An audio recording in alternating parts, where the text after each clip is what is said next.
Македонија е под снежна покривка. Од управата за хидрометеоролошки работи велат дека пообилните врнежи ќе бидат во попладневните часови, особено во западните делови од државата.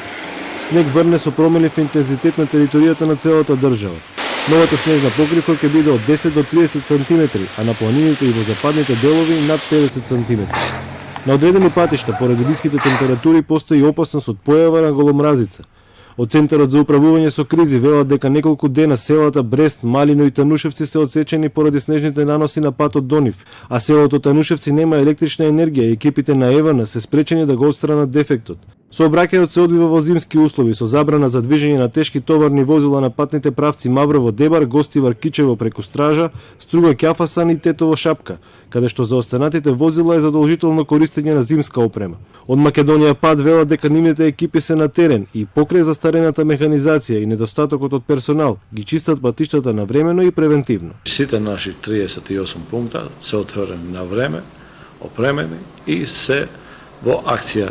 Тимовите наши иначе сега и порано се на терен и перманентно делуваат.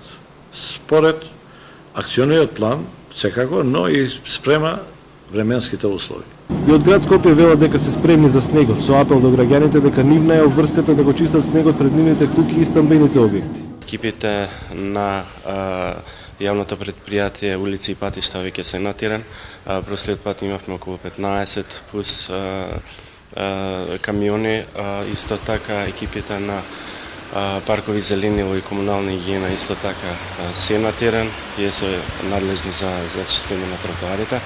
Сакам да напоменам дека град Скопје е надлежно за булеварите и неколку градски улици, а за другите останатите градски улици се надлежни